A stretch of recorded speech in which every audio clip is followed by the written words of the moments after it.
കുറച്ച് പേരൊക്കെ എനിക്ക് മെസ്സേജ് അയച്ചായിരുന്നു ഈ ചോക്ലേറ്റിന് മാത്രമല്ല ഫ്രൂട്ട്സിൻ്റെ വീഡിയോസും കൂടി ആഡ് ചെയ്യണം എന്നുള്ളത്.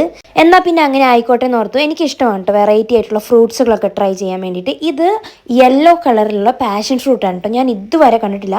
ഇതിൻ്റെ കളറ് കാണുമ്പോൾ തന്നെ നമുക്ക് എന്തായാലും വാങ്ങി കഴിക്കാൻ തോന്നും. ഇത്രയും കളർഫുൾ ആയിട്ടുള്ള പാഷൻ ഫ്രൂട്ട് ഞാൻ ആദ്യമായിട്ടാണ് കാണുന്നതും കഴിക്കാൻ പോകുന്നതും.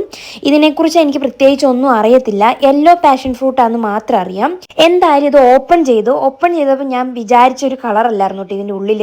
നമ്മുടെ സാധാരണ പാഷൻ ഫ്രൂട്ട് ഓറഞ്ച് കളറിലായിരിക്കും, ഇത് വൈറ്റും ഒരു സീഡാണെങ്കിൽ ഗ്രേ കളറിൽ. ഞാൻ ഇത് ആദ്യത്തെ ബൈറ്റ് എടുത്തപ്പോൾ തന്നെ ശരിക്കും പറഞ്ഞിട്ടുണ്ടെങ്കിൽ ഇതിൻ്റെ ഈ കുരു ഉണ്ടല്ലോ, ഈ സീഡ് ഭയങ്കര ക്രഞ്ചിയാണ്. നമുക്കത് കടിച്ച് പൊട്ടിച്ച് തിന്നാം. സാധാരണ പാഷൻ ഫ്രൂട്ടിൻ്റെ ഞാൻ വിഴുങ്ങി വിടുക, ഇത് ശരിക്കും നമുക്ക് കടിച്ച് തിന്നാൻ തോന്നും, കാരണം അത്ര ക്രഞ്ചിയാണ്. റോസ്റ്റ് ചെയ്ത എന്തോ ഒരു സീഡ് കഴിക്കുന്ന പോലെയാണ് എനിക്ക് തോന്നിയത്. പിന്നെ ഇതിൻ്റെ ടേസ്റ്റ് എന്ന് പറയാൻ വേണ്ടിയിട്ട് മിക്സ്ഡ് ഫ്ലേവറാണ്. ഞാൻ ഇതുവരെയും ട്രൈ ചെയ്യാത്ത ഒരു ഫ്ലേവർ എന്ന് വേണമെങ്കിൽ പറയാം. ടേസ്റ്റ് എന്ന് പറയുന്നത് മാംഗോൻ്റെയും പൈനാപ്പിളിൻ്റെയും ഓറഞ്ചിൻ്റെയും മിക്സ്ഡ് ആയിട്ടുള്ള ടേസ്റ്റാണ്. എനിക്കിത് എന്തായാലും ഇഷ്ടപ്പെട്ടു. പിന്നെ ഇതെല്ലാവർക്കും ഇഷ്ടപ്പെട്ടോളണം എന്നില്ല കേട്ടോ, എനിക്കെന്തായാലും ഇഷ്ടമായി.